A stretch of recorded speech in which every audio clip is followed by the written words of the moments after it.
What's up everyone, Justin Epperson here, your Philadelphia area real estate agent. Today we're going to go over the best and worst areas of Philadelphia to host and own an Airbnb or short-term rental, how I acquired this off-market rental property in the Northern Liberties section of Philadelphia that I'm turning into an Airbnb, and lastly we're going to do a quick walkthrough of this property and I'm going to go over all the costs associated with turning this over into a short-term rental. The goal is to hit that home run of an Airbnb or short-term rental tenant. And what I mean by that is you want someone that's going to stay here for 30 or 60 days to maximize the revenue. If someone stayed in this house for 30 or 60 days, that'd be $6,000 to $7,000 of income for this property monthly.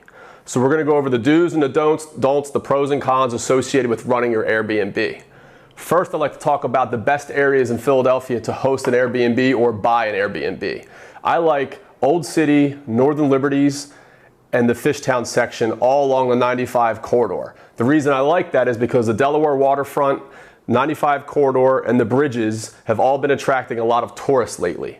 For years, the city neglected and the developers neglected the Delaware Waterfront.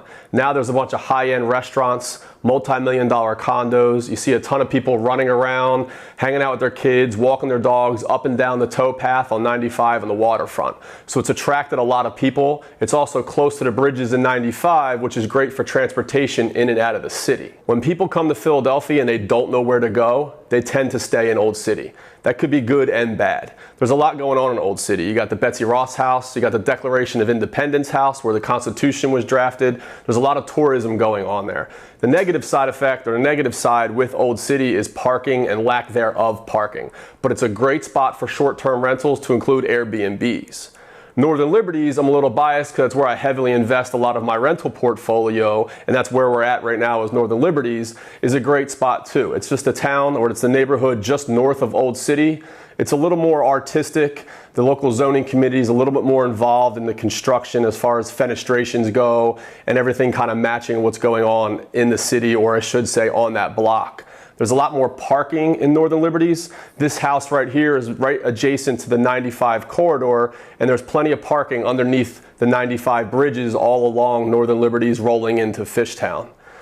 Northern Liberties was catapulted onto the scene late 90s, early 2000s, and it kind of gentrified a little bit because a builder purchased the old Schmitz Brewery. He turned the Schmitz Brewery, I think it's like a 10 to 15 acre property, he turned that Schmitz Brewery into the Piazza at Schmitz, which is a high-end luxury apartment complex. There's Liberties Walk, and there's plenty of high-end restaurants, bars, concert venues, even to include wedding venues in the Northern Liberties area. Some of my favorite restaurants are in the Northern Liberties area. Plus, you can just hook a left down south on 2nd Street, and you can be right in Old City in about 5 to 10 minutes walk. Even though Northern Liberties gentrified and kind of reinvented itself in the early 2000s, there's still a ton of development. You look left, you look right, you're seeing a lot more high-end condos, boutique shops on the first floor. It's attracting a lot of clientele from out of town, that high-end clientele, or I should say high net worth clientele, which is going to pay a lot of money in rent and or purchase price. The neighborhood north of Northern Liberties is Fishtown. It actually has a little bit more of a hipster vibe to it. Some of the older warehouses have now been converted into like restaurants and breweries and a bunch of bars and restaurants and a little bit more of a music scene. There's a concert venue there as well. And there's also some multi-million-dollar condos being built on the waterfront, which is kind of right in between Fishtown and Northern Liberties. I wouldn't venture any farther north than Northern Liberties, whether it's for an investment project or specifically short-term rental properties, because north of Fishtown you have the Port Richmond section, and Port Richmond never really gentrified as people thought it would compared to Fishtown. It doesn't have that big commercial corridor, i.e. whether it's 2nd Street or Frankfort Avenue like Northern Liberties and Fishtown has. The city did put some money into Richmond Street. A couple of developers also started developing properties on Richmond Street, which is Port Richmond's commercial corridor. But in my opinion, as long as there's still a full nude strip club on the corner of your commercial corridor, it's never going to take off. You're not really going to get that high clientele to come in specifically for Airbnbs and short-term rental properties.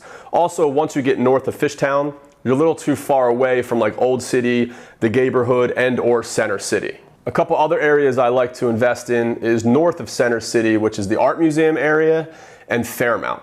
Parking is a little congested in that area, just like Old City is, but you're also a really quick, short walk south, or actually you're north. You're actually a pretty quick short walk south to Center City, where all the best restaurants and bars are. So it's a good area to invest in. Parking's still a nightmare, but I still seen some success with Airbnbs and short-term rentals in the Fairmount Art Museum area because it's also very touristy, just like Old City is. A couple areas I like to stay away from, which you might be surprised to hear, is Center City. Center City in the Rittenhouse area, it's beautiful, don't get me wrong. It's where all the skyscrapers are. It's where the Comcast building is. It's where a lot of people from out of town are relocating for work. But the problem is it's very expensive, and most of those buildings, the pros with those buildings is the bellboy, the security out front, the amenities, the gym, the restaurant, the high-rise building that overlooks the whole city. But most of those buildings have banned and don't allow Airbnbs or short-term rentals. So that's kind of why I like to stay away from Center City. It's very expensive, and the ROI is just not there for me. I need to usually find something. I like to stick more to the neighborhoody part of Philadelphia, that traditional row home where you can still find parking. South Philly's not a bad option too, as long as you kind of stay close to Center City, because that's where a lot of the demand is with the jobs. But I don't like to go too far south. The farther south you go, the smaller the homes are, and the closer you are to the stadiums. It might be appealing during football season and baseball season to rent out a short-term rental close to the stadium, but I just found better luck if you're closer to Center City, Old City, and Northern Liberties. Plus, a lot of the houses in South Philly are a lot smaller. I like to stick with the bigger square footage homes, preferably with a big backyard so you can sleep more people in your short-term rental. You're probably wondering how I got this property off market. It's a great question, but before we go any further, please do me a favor, hit that like button and that subscribe button if you found this information helpful. So I represent a lot of sellers and buyers in the Philadelphia area. I also develop properties for my own portfolio. Sometimes we sell them, sometimes we hang on to them for rentals. So during construction on a property on North Hancock Street, actually 903 North Hancock Street, I think we sold that property for like the low 800s. So I told this guy that I'm interested in purchasing off-market properties that might need some work, and he gave me a call a couple years later and asked me if I wanted to buy his property.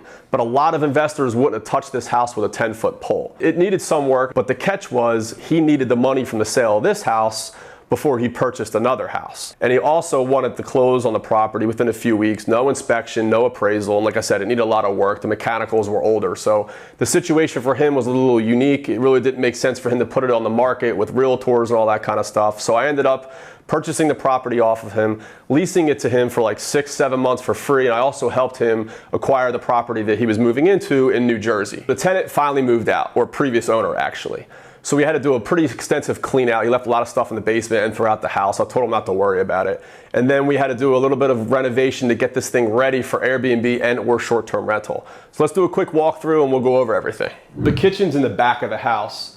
Door behind you opens up into the big backyard. It's a little outdated, but all we really need to do here is a deep clean, replace the microwave for about $200, and do some paint and some wallpaper at the top. Let's go into the rest of the house. Standard row home in Philadelphia with the living room in the front, kind of dining room here. I got this cheap table from Facebook Marketplace for about $200. Home Goods, Home Sense for some decorations. And then throughout the whole first floor, we did paint for about $1,000, replaced some lighting fixtures, some hardware. Carpet was like another $1,000. And then the big thing over here is I didn't buy this used, I went new with it because it's furniture. I got a big sectional here with a pull-out sofa. It's used with these Airbnbs and or short-term rental properties to add 2 additional people that could sleep here. We also added high-speed internet. I don't like to go cheap on the internet. The home run for an Airbnb or a landlord, so to speak, would be someone to rent this place for 30 to 60 days. Whoever's renting this place for 30 to 60 days is 100% working from home. If I rent this place out for 1 month, I'm looking at $6,500 to $7,000 a month in rental income. And I don't want to go cheap on the internet. So I got the high-speed internet, but I did save some money from a thrift store with the coffee table and or the refurbished table here for the TV. So that's pretty much it. A little history behind this building. You can see you got pretty high ceiling height here. I think 11, 12 feet. I'm a pretty tall guy. I can't even touch the ceiling. And we got the huge bay window. It used to be a barber shop back in the day. So it's about 16 feet wide, 35 feet deep with a kitchen in the back that opens up to the backyard. So it's pretty appealing for any Airbnb or short-term rental person because they can hang out, watch the game, still have people come over. There's a ton of parking on the street. We got the 95 overpass down the way. It's where I'm parked right now. So it's appealing to people that are staying here for a few weeks at a time. That's about it on the first floor. Let's go on upstairs.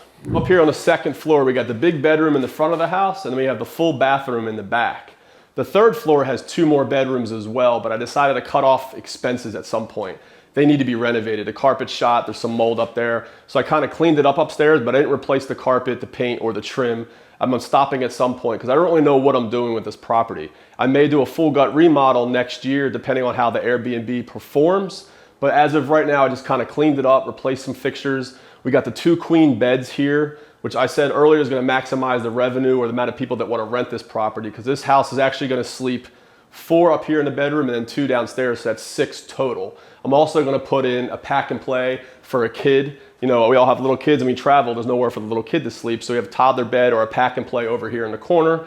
And then we still have some artwork to hang up, and then the previous tenant or the previous owner left some old furniture, so I'm kind of leaving it in there now. So that's basically it for the second floor. And then the third part of the house we're going to transition to, which my favorite part, is the big backyard out back. Backyard space in Philadelphia is obviously limited. This is like a whole nother property. It's huge. So I'm adding some patio furniture. I still need to get cornhole boards. We're going to put a grill over here, do some landscaping. The goal is to attract that potential tenant from outside the city that's looking at all the other Airbnbs and short-term rental properties that have small backyards or no backyards at all. So this is going to be a huge selling feature. I'm going to market it with doing this video, obviously, and a bunch of still photos once we go live on Airbnb and all the websites.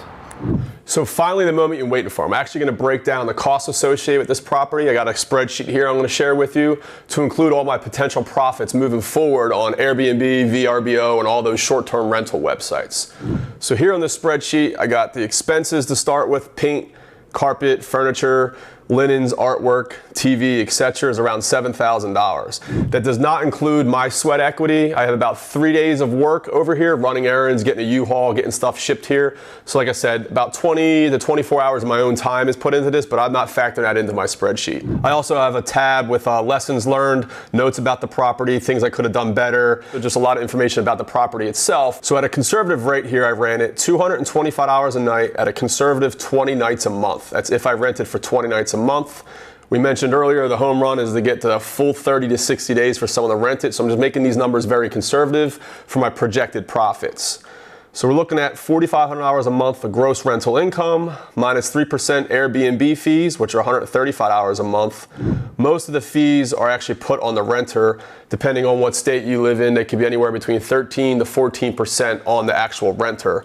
The host only pays 3%. I break even on cleaning fees. Some landlords profit from it. I got pretty good cleaners here in Philadelphia I've been using for years. Minus my monthly utilities at $250 a month. And then my mortgage payment is $1,200 a month, and that includes taxes and insurance as well.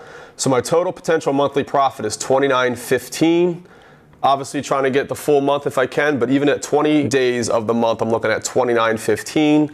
And then my break-even point is about 2.5 months. So basically the $7,000 I have into it, the sweat equity, if I rent this out for 20 nights a month, for 2.5 months, I'll break even. That pretty much sums up my video. I appreciate you guys hanging in there. If you wouldn't mind, please do me a favor, hit that like button, hit that subscribe button, and until next time, thank you.